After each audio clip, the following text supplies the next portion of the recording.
تلك الدار الآخرة نجعلها للذين لا يريدون علوا في الأرض ولا فسادا والعاقبة للمتقين.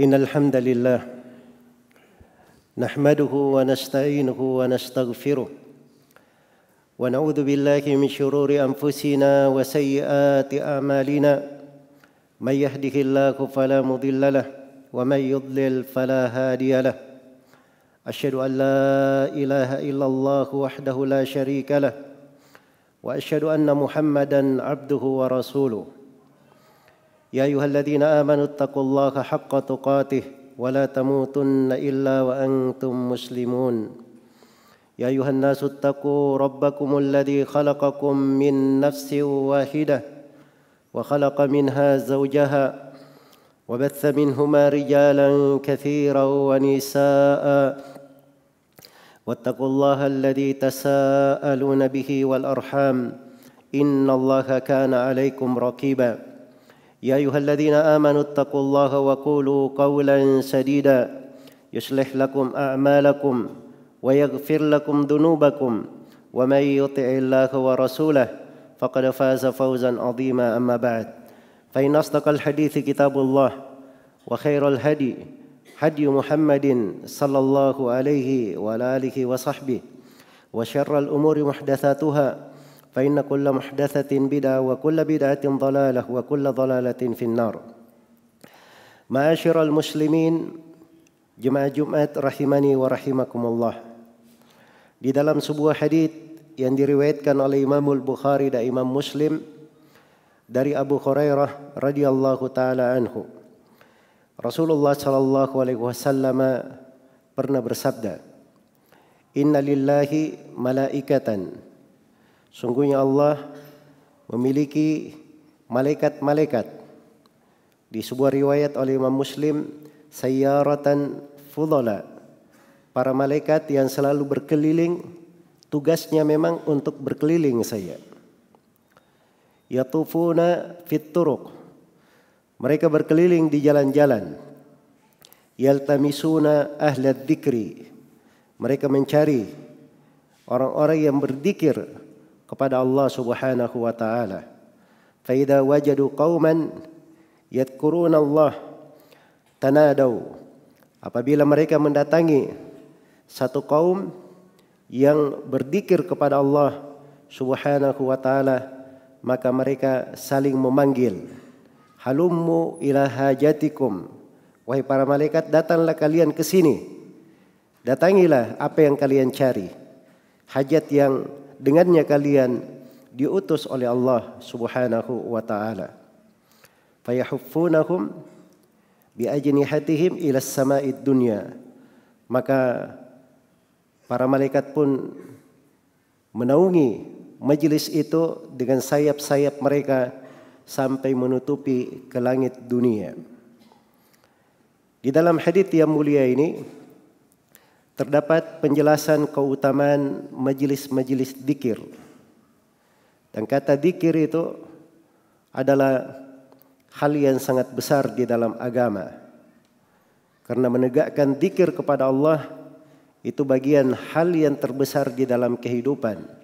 Wala dzikrullahi akbar. Sungguh dzikir kepada Allah itulah yang terbesar. Dan dzikir penggunaannya di dalam Al-Quran kadang digunakan untuk Al-Quran itu sendiri.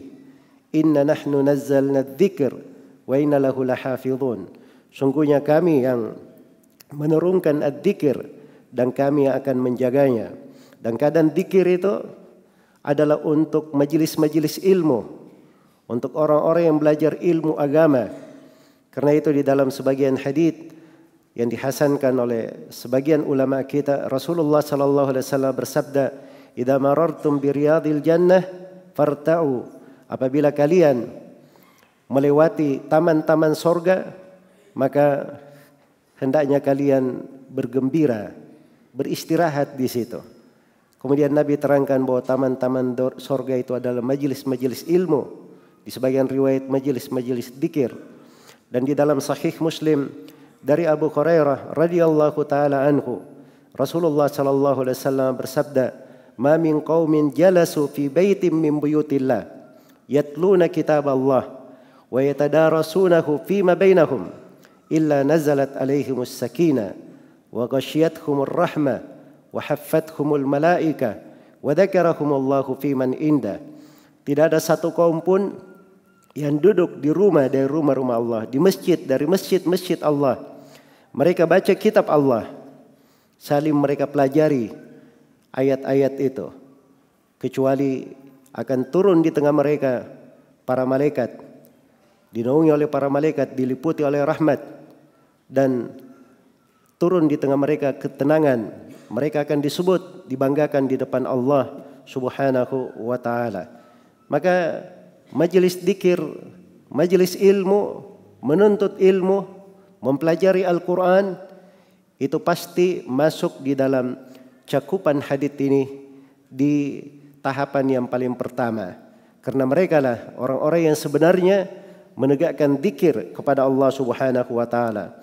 Selain daripada itu, dzikir juga mencakup dari bacaan-bacaan yang sering kita baca untuk mengingat Allah Subhanahu wa ta'ala, dari dzikir pagi dan petang, dzikir sebelum tidur, dzikir ketika akan bangun tidur, dan dzikir setelah bangun tidur, dan seterusnya dari dzikir-dzikir yang disyariatkan. Karena itulah ini adalah keutamaan yang sangat indah dan kebaikan di tengah umat ini apabila mereka itu mendatangi dari majelis-majelis ilmu dan memperbaiki dirinya di atas majelis-majelis ilmu tersebut. Apabila ada dari majelis dzikir, majelis ilmu, maka malaikat akan datang. Kemudian setelah itu mereka akan memanggil teman-temannya yang lain sampai memenuhi antara langit dan bumi. Memenuhi antara langit dan bumi. Dikatakan di dalam hadits, apabila majelisnya sudah selesai, maka para malaikat pun naik ke langit. Kemudian Allah Subhanahu wa ta'ala bertanya kepada mereka. Wa huwa a'lamu bihim. Dan Allah yang lebih tahu daripada mereka. Allah bertanya, "Pamada yaqulu abdi?" Apa yang dikatakan oleh hamba-hambaku itu? Maka para malaikat menjawab, "Yusabbihunak wa yukabbirunak wa yahmadunak wa yumajjidunak." Ya Allah, mereka bertasbih kepadamu, mereka takbir membesarkanmu, mereka selalu memujimu, dan mereka selalu mengagungkanmu. Selalu mengagungkanmu. Maka ini cakupan dari kondisi seseorang itu di majelis-majelis dzikir. Karena itu di majelis ilmu sekalipun dia membaca subhanallah walhamdulillah wala ilaha illallah wallahu akbar, dzikirnya, lisannya selalu dzikir, selalu basah dengan dzikir kepada Allah Subhanahu wa ta'ala. Sebagaimana wasiat Nabi sallallahu alaihi wasallam ketika ditanya, apa pokok agama yang kalau dipegang itu akan mencukupi banyak hal? Kata beliau, la yazalu lisanuka rataban bidzikrillah. Hendaknya lisanmu itu selalu basah dengan berzikir kepada Allah Subhanahu wa ta'ala. Maka Allah bertanya kepada mereka, hal ra'auni? Apakah hamba-hambaku yang di majelis ilmu, di majelis dzikir itu pernah melihatku? Maka para malaikat menjawab, la wallah ya Rabbi ma ra'auka. Wahai Rabbku, mereka tidak pernah melihatmu.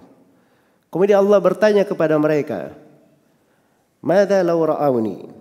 Bagaimana mereka itu apabila mereka pernah melihatku? Maka para malaikat pun menjawab, kanu asyadda laka ibadatan. Mereka pasti akan lebih banyak ibadah kepadamu. Wa asyadda laka tamjidan.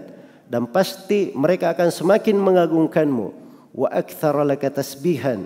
Dan pasti mereka akan semakin banyak bertasbih kepadamu. Di sini perlu kita renungi bahwa semakin seseorang itu dekat kepada Allah dan semakin dia mengenal Allah Subhanahu wa ta'ala, maka pasti akan semakin besar pengagungannya kepada Allah dan semakin besar cita-citanya untuk negeri akhirat, karena hatinya itu akan dipenuhi oleh cahaya kehidupan akhirat, dipenuhi dengan keindahan dan keagungan kehidupan akhirat itu, berupa sorga yang Allah Subhanahu wa taala janjikan dan berbagai keutamaan yang besar di kehidupan akhirat tersebut. Kemudian Allah Subhanahu wa taala bertanya kepada para malaikat, "Fama yas'aluni?" Apa permintaan mereka? Kemudian malaikat berkata, "Yas'alunakal jannah." Mereka yang berada di majelis dzikir itu, di majelis ilmu itu, mereka meminta kepadamu dimasukkan ke dalam sorga. Kemudian Allah bertanya, "Hal ra'au jannati?" Apakah mereka pernah melihat sorgaku? Maka para malaikat menjawab, "La ya Rabbi, ma ra'uha." Tidak wahai Rabbku, mereka belum pernah melihatnya. Kemudian Allah bertanya lagi, "Bagaimana kalau mereka pernah melihat sorgaku?" Maka para malaikat menjawab, "Kanu ashadda 'alaiha hirsan." Pasti mereka akan semakin semangat untuk meraih sorga tersebut. Wa ashaddu laha talaban, dan pasti mereka akan semakin semangat untuk mencari jalan menuju sorga itu. Wa a'dhama fiha raghabatan, dan pasti mereka akan semakin besar ambisinya untuk meraih dari sorga tersebut. Kemudian Allah bertanya, "Pama yata'awwaduna?" Mereka berlindung dari apa? Maka malaikat menjawab, "Yata'awwaduna min narik." Mereka berlindung dari nerakamu. "Hal ra'au nari?" Apakah mereka pernah melihat nerakaku? Malaikat menjawab, "Ma ra'auha." Tidak, ya Allah, mereka belum pernah melihatnya. Kemudian Allah bertanya, "Kaifa law ra'auha?" Bagaimana kalau mereka melihat nerakaku itu? Maka para malaikat menjawab, "Kanu ashadda minha firaran wa ashadda laha makhafah." Pasti mereka akan semakin lari dari neraka itu dan semakin besar rasa takut mereka dari api neraka. Ini makna hubungan majelis dzikir dengan ilmu tersebut. Sebab di majelis dzikir itu menghasilkan ma'rifah, menghasilkan pengetahuan yang membuat seseorang itu semakin dekat kepada Allah Subhanahu wa taala. Dan disitulah titik keberkahan untuk umat ini dengan majelis-majelis ilmu. Karena di majelis ilmu dia akan ingat kepada Allah Subhanahu wa taala. Di majelis ilmu akan turun dari rahmat untuk manusia. Di majelis ilmu akan turun dari berbagai keberkahan. Di majelis ilmu itu pula turun dari para malaikat memenuhi bumi ini. Dan malaikat itu tidaklah berada di satu tempat, kecuali tempat itu akan menjadi kebaikan untuk manusia.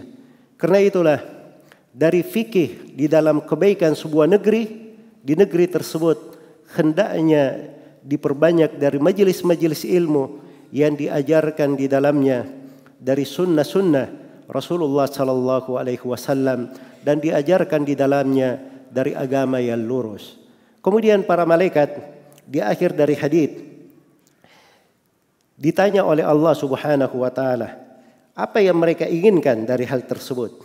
Kemudian Allah berfirman kepada mereka, "Fa usyhidukum anni qad ghafartu lakum." Aku persaksikan kepada kalian bahwa aku telah mengampuni semua yang hadir di majelis itu. Orang-orang yang hadir di majelis itu semuanya diampuni oleh Allah Subhanahu wa taala. Kemudian seorang malaikat berkata, "Ya Allah, fihim fulan." Di tengah majelis dzikir itu ada si fulan. Laisa minhum. Dia bukan orang yang termasuk di majelis dzikir. Wa inna ma ja'a li haja. Tapi dia hanya datang untuk sebuah keperluan. Ada keperluannya, dia ikut hadir. Di sebagian riwayat Muslim dikatakan abdun khata. Ada si fulan seorang hamba yang banyak berbuat kesalahan. Innama marra fajalasa ma'ahum. Dia sekedar lewat, sebenarnya cuma lewat saja, akhirnya ikut duduk bersama mereka. Apakah mereka juga orang yang seperti ini juga diampuni? Maka Rasulullah sallallahu alaihi wasallam menjawab, "Humul julasa'u la yashqa bihim jalisuhum." Mereka ini teman-teman duduk, orang-orang baik, kawan duduknya, orang yang duduk bersama mereka tidak pernah merugi. Jadi yang seperti itu aja modelnya, yang cuma datang hadir untuk sekedar ikut duduk saja, Dia tidak ada keperluan di situ, tapi karena lewat dia ikut duduk, ini juga diampuni oleh Allah. Tidak akan merugi. Bagaimana pula dengan orang yang datang dan hadir untuk mendapatkan dari kebaikan di majelis ilmu tersebut, berzikir kepada Allah Subhanahu wa taala. Karena itu hendaknya kita selalu mengingat bahwa pintu-pintu kebaikan itu selalu dibukakan oleh Allah Subhanahu wa taala untuk setiap muslim dan muslimah dan untuk umat Islam ini. Sebab-sebab keberkahan, sebab-sebab rahmat untuk mereka itu diatur di dalam agama sedemikian rupa. Karena majelis ilmu, disitulah tempat umat Islam ini mempelajari agamanya, mengenal berbagai macam kebaikan. Dan di majelis ilmu itulah mereka mengenal keburukan-keburukan yang bisa membahayakan dirinya atau membahayakan orang lain atau membahayakan negerinya, sehingga mereka menghindari dari keburukan-keburukan tersebut. Dan di majelis ilmu itu pula mereka mempelajari dari sebab-sebab keberkahan pada diri, keluarga, masyarakat dan di negerinya. Dan di majelis itu pula mereka mempelajari bagaimana hidup dengan damai, bagaimana hidup dengan tentram dan aman bersama seluruh lapisan masyarakat yang berada di dalam negerinya. Dan itu sedikit dari keindahan dan keutamaan ilmu agama itu. Semoga Allah Subhanahu wa taala selalu menggolongkan kita sebagai orang-orang yang cinta kepada ilmu agama. Aqulu ma tasma'un wa astaghfirullah li wa lakum wa lisairil muslimina min kulli dhanb fastaghfiruh innahu huwal ghafurur rahim. Barakallahu li wa lakum fil Qur'ani was sunnah wa nafa'ani wa iyyakum bima fihi minal ayati wal hikmah wa taqabbalallahu minni wa minkum tilawatahuma innahu huwas samiul alim.